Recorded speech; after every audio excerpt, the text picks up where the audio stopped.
Assalamualaikum warahmatullahi wabarakatuh. Salam sejahtera untuk kita semuanya. Semoga kita senantiasa selalu dilindungi oleh Allah Subhanahu wa taala. Mari kita memulai pembelajaran ini dengan membaca basmalah. Bismillahirrahmanirrahim. Baiklah anak-anakku, untuk pembelajaran PPKN kelas 8, simak materi berikut ini.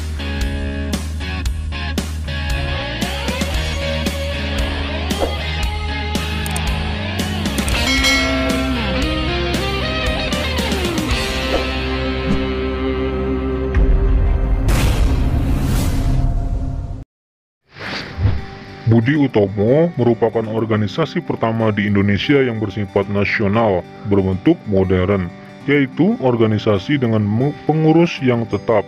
Ada anggota, tujuan, dan program kerja. Budi Utomo didirikan oleh Dr. Sutomo pada tanggal 20 Mei 1908. Pendirian Budi Utomo tidak terlepas dari penggagas atau pendorong lahirnya Budi Utomo, yaitu Dr. Wahidin Sudirohusodo. Dr. Wahidin sendiri merupakan dokter lulusan Stopia, Sekolah Kedokteran Jawa, yang menyadari bahwa bagaimana terbelakang dan tertindasnya rakyat akibat penjajahan Belanda. Menurutnya, salah satu cara untuk membebaskan diri dari penjajahan, rakyat harus cerdas. Untuk itu, rakyat harus diberi kesempatan mengikuti pendidikan dan pengajaran serta memupuk kesadaran kebangsaan. Dr. Wahidin Sudirohusodo menggagas tentang perlunya mendirikan organisasi yang bertujuan untuk memajukan bangsa. Budi Utomo berasal dari kata Sangsakerta, yaitu bodi atau budi, berarti keterbukaan jiwa, pikiran, kesadaran, akal, atau pengadilan, yang juga bisa berarti daya untuk membentuk dan menjunjung konsepsi dan ide-ide umum. Program Budi Utomo adalah mengusahakan perbaikan pendidikan dan mengajarkan, akan tetapi programnya lebih bersifat sosial karena saat itu belum dimungkinkan melaksanakan gerakan yang bersifat politik. Sebagai organisasi pelajar yang berintikan pelajar Stopia, gerakan Budi Utomo pada awalnya terbatas pada Jawa dan Madura. Pada tanggal 5 Oktober 1908, Budi Utomo mengadakan kongres pertama di Yogyakarta. Kongres tersebut berhasil menetapkan tujuan organisasi, yaitu kemajuan yang harmonis antara bangsa dan negara, terutama dalam memajukan pengajaran, pertanian, peternakan, dagang, teknik, industri, dan kebudayaan. Setelah Budi Utomo mendapat dukungan yang lebih luas dari kalangan terdidik, pelajar memberikan kesempatan kepada golongan tua untuk memegang peranan yang lebih besar. Terpilihnya Ketua Budi Utomo, Raden Tumenggung Tirtokusumo, membuktikan besarnya dukungan terhadap Budi Utomo. Budi Utomo kemudian menetapkan tujuannya, yaitu menyadarkan kedudukan masyarakat Jawa, Sunda, Madura, dan penduduk Hindia seluruhnya tanpa melihat keturunan, kelamin, dan agama. Dari tujuan tersebut, secara tersirat Budi Utomo memiliki program mengembangkan kehormatan bangsa. Bangsa yang terhormat adalah bangsa yang memiliki derajat yang sama dengan bangsa lain. Penjajahan membuat bangsa Indonesia tertindas. Pergerakan Budi Utomo memperlihatkan keinginan bangsa Indonesia untuk bangkit menjadi bangsa terhormat dan dapat berdiri sejajar dengan bangsa lain. Budi Utomo merupakan organisasi pertama yang memperjuangkan cita-cita nasional. Dalam perjalanannya, Budi Utomo diwarnai berbagai kepentingan baik dari birokrat, priai, bangsawan maupun pemerintah Belanda. Namun pidato Dr. Sutomo yang dalam di awal pendirian Budi Utomo, yaitu "Saya yakin nasib tanah air di kemudian hari akan ada di tangan kita." Pidato ini berbekas kepada seluruh anggota Budi Utomo untuk memperjuangkan kehormatan bangsa Indonesia. Besarnya pengaruh pergerakan Budi Utomo dalam perjuangan kemerdekaan Indonesia, Presiden Soekarno pada tanggal 20 Mei 1948 menetapkan hari kelahiran Budi Utomo sebagai Hari Kebangkitan Nasional. Kebangkitan nasional pada awalnya dilakukan oleh para pelajar. Oleh karenanya, kalian harus meneruskan nilai-nilai kebangkitan nasional tersebut. Di antaranya, kita dapat bangkit dan mengubah diri menjadi lebih baik. Dengan demikian, kalian dapat memberikan rasa bangga bagi keluarga, sekolah, masyarakat, bangsa, dan negara.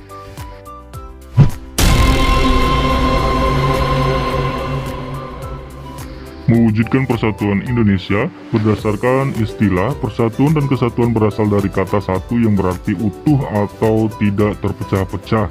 Persatuan dapat diartikan sebagai perkumpulan dari berbagai komponen yang membentuk menjadi satu. Kesatuan merupakan hasil perkumpulan tersebut yang telah menjadi satu dan utuh. Dengan demikian, kesatuan erat hubungannya dengan keutuhan. Persatuan dan kesatuan mengandung arti bersatunya macam-macam corak yang beraneka ragam menjadi satu kebulatan yang utuh dan serasi. Pada masa perjuangan kemerdekaan Indonesia, pengertian persatuan Indonesia adalah sebagai faktor kunci, yaitu sebagai sumber semangat, motivasi, dan penggerak perjuangan Indonesia. Hal itu tercantum dalam pembukaan Undang-Undang Dasar 1945 yang berbunyi, "Dan perjuangan pergerakan Indonesia telah sampailah pada saat yang berbahagia, dengan selamat sentosa menghantarkan rakyat Indonesia ke depan pintu gerbang kemerdekaan negara Indonesia yang merdeka, bersatu, berdaulat, adil, dan makmur." Tahap-tahap pembinaan persatuan bangsa Indonesia itu yang paling menonjol ialah sebagai berikut. A. Perasaan senasib. Perasaan senasib sebagai bangsa akan meningkatkan rasa persatuan dalam seluruh rakyat Indonesia. Perasaan senasib dapat muncul karena faktor keterkaitan terhadap tempat kelahiran atau menghadapi suatu masalah tertentu. Dalam kurun sejarah, bangsa Indonesia pernah menjadi bangsa terjajah. Kondisi ini mendorong perasaan senasib bagi bangsa Indonesia. B. Kebangkitan nasional. Kebangkitan nasional adalah sesi pergerakan perjuangan bangsa Indonesia yang mulai menyadari kondisi dan potensi sebagai suatu bangsa. Kebangkitan nasional Indonesia dipelopori dengan kelahiran Budi Utomo pada tahun 1908. Ciri dari kebangkitan nasional adalah perjuangan bangsa Indonesia lebih diwarnai perjuangan untuk kepentingan nasional, bukan hanya kepentingan daerah. C. Sumpah Pemuda. Sumpah Pemuda merupakan penegas bagi bangsa Indonesia untuk mewujudkan sebuah negara yang memiliki identitas dan dicintai oleh rakyatnya. D. Proklamasi Kemerdekaan. Proklamasi Kemerdekaan tanggal 17 Agustus 1945 merupakan titik puncak perjuangan rakyat Indonesia. Proklamasi Kemerdekaan Indonesia dilaksanakan pada hari Jumat tanggal 17 Agustus 1945 tahun Masehi atau tanggal 17 Agustus 2605 menurut tahun Jepang, yang dibacakan oleh Soekarno dengan didampingi oleh Dr. Andes Muhammad Hatta. Bertempat di sebuah rumah hibah dari Faraz bin Said bin Awad Martak di Jalan Pegangsaan Timur nomor 56 Jakarta Pusat. Kata-kata dan deklarasi proklamasi tersebut harus menyeimbangkan kepentingan-kepentingan internal Indonesia dengan Jepang yang saling bertentangan pada saat itu.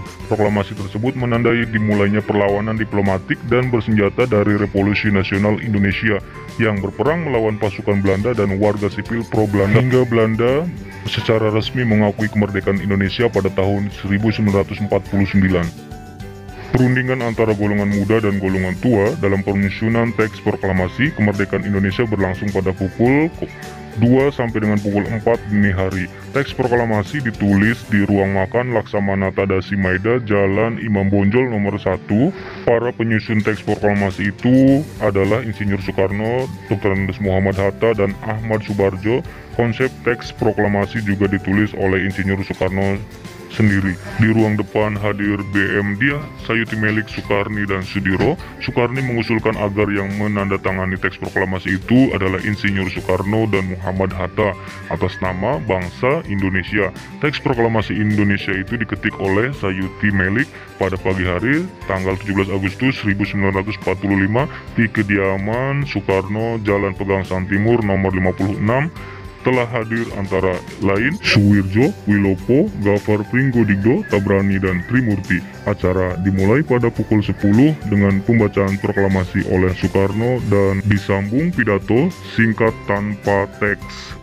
Peristiwa proklamasi kemerdekaan dan mengesahkan Undang-Undang Dasar Negara Republik Indonesia tahun 1945 merupakan konsensus kesepakatan bangsa Indonesia bahwa pengaturan kehidupan berbangsa dan bernegara dilandasi oleh Pancasila dan Undang-Undang Dasar Negara Republik Indonesia tahun 1945.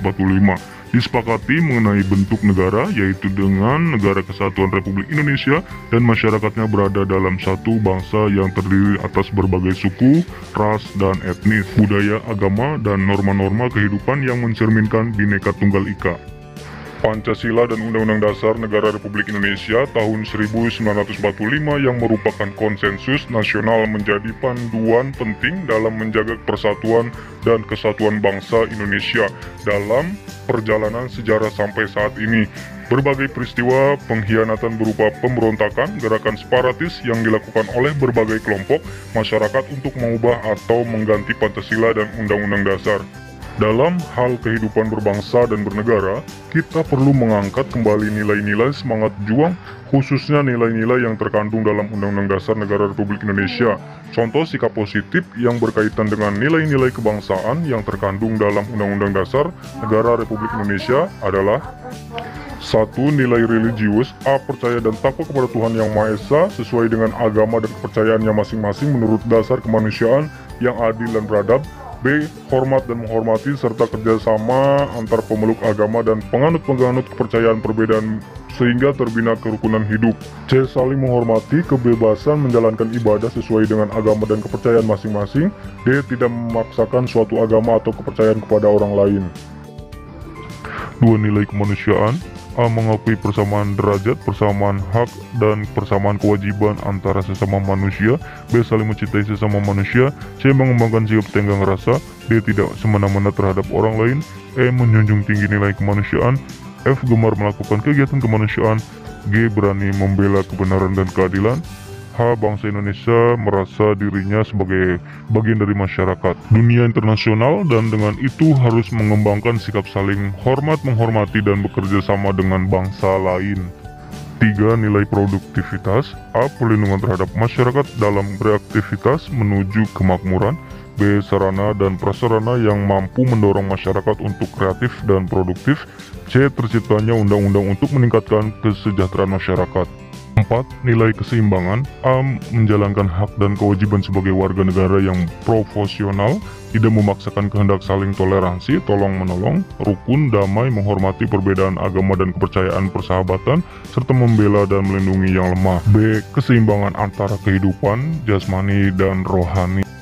5. Nilai demokrasi. Kedaulatan berada di tangan rakyat. Berarti setiap warga negara memiliki kebebasan yang bertanggung jawab terhadap penyelenggaraan pemerintahan sehingga dapat terwujud persatuan dan kesatuan Indonesia. Pilar utama dalam membangun persatuan dan kesatuan bangsa dalam masyarakat adalah sebagai berikut. A. Rasa cinta tanah air. B. Jiwa patriot bangsa. C. Tercapainya kesejahteraan bagi seluruh rakyat Indonesia.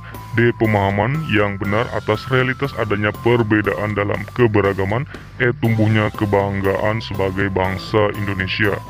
6. Nilai kesamaan derajat. Setiap warga negara memiliki hak, kewajiban, dan kedudukan yang sama di depan hukum. Masyarakat menilai bahwa upaya penegakan HAM yang paling menonjol adalah penegakan hak mengeluarkan pendapat, kebebasan beragama, perlindungan dan kepastian hukum, serta bebas dari perlakuan tidak manusiawi. Hak untuk mendapatkan kehidupan yang layak, mendapatkan pendidikan dan pelayanan kesehatan, serta aman dari ancaman ketakutan. 7. Ketaatan hukum. Setiap warga negara tanpa pandang bulu wajib mentaati setiap hukum dan peraturan yang berlaku.